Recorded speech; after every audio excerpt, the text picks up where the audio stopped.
welcome back to Zero to Fuel Tycoon, the series in which I'm going from zero risk into becoming a known entity for fuel production in EVE Online. This week we're continuing our moon mining operations, going towards our 5 billion ISK challenge. We're currently sitting at 2.6 billion ISK, with about 2 billion of that in reactions output, and we have about 1.9 billion in assets. That would be the various moon materials that we're not using for reactions, but that is still part of our buyback.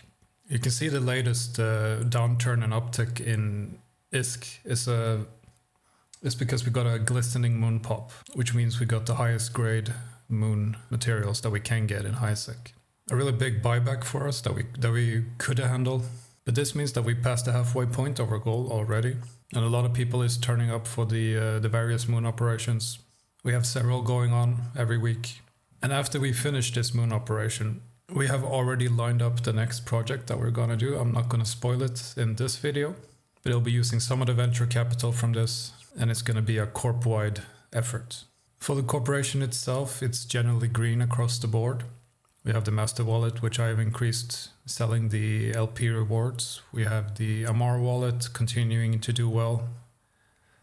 Caldari, we haven't had any business. Same for Galente, which hasn't moved at all. Minmatar, I injected a little bit of my own personal money to pay for a buyback. The venture capital is, we've used a bit of that 2 point whatever it was billion for buybacks for a moon operation. And the rainy day fund hasn't increased. But overall, we're looking at a 6.7% increase across the board. So we are growing steadily. Several people have also started moving characters and assets down to Amarr, and we're continuing to concentrate our efforts there. And we're slowly moving towards Amarr being the center point and having the different offices as almost like a seasonal stop-by when we need some isotopes. I'm also toying with the idea of, because we're having a bit of trouble getting customers that's not in Amarr.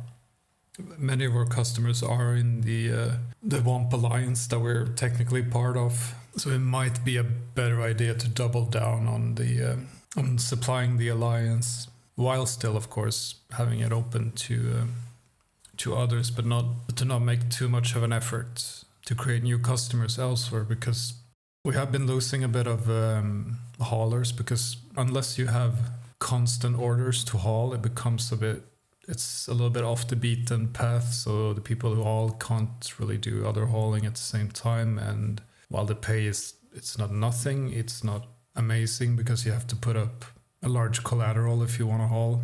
We have had a little bit of trouble getting isotopes moved to the different regions, which decentralization in Amarr should help with, because then it'll be more of a corporate effort to go to the different regions and mine the isotopes for a bit and then bring it back to Amarr essentially.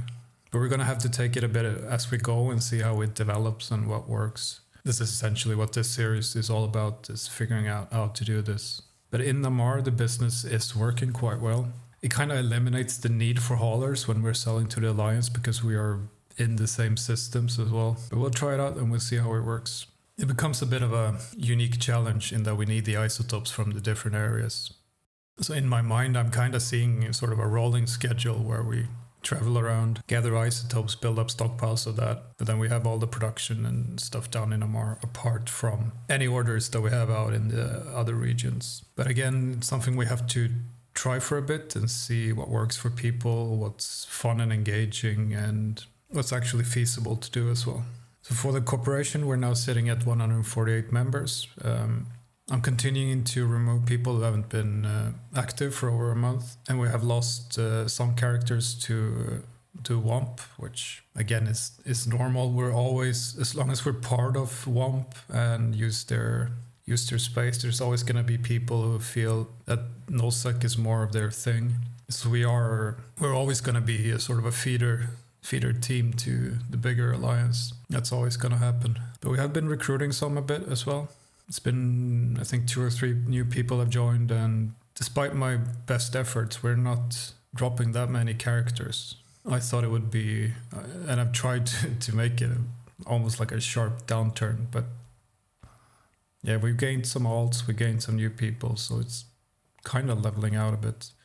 And for my character, it's been a bit of a milestone as I broke the 1 billion barrier. That was a lot down to the Galente election event, where I actually made quite a bit of money. I did finish it, and I got the bus, which I'm not exactly sure what it's used for. But I sold some of the things and yeah, climbed above 1 billion and then skyrocketed up to 1.5 very quickly. I think a lot of it is down to trading as well, which has been going really well. I'm doing the margin trading in Jira and selling some of the PI I make. It's still an high-sec PI, but it's still getting a decent chunk of money for that. Skill-wise, I'm finishing up some of the reprocessing, doing some of the trading, just skills that I'll be using forever. I don't really have a clear goal with my skills right now, so I figure I'll just want to knock off a lot of these, especially with the logging campaigns where you get quite a bit of skill points.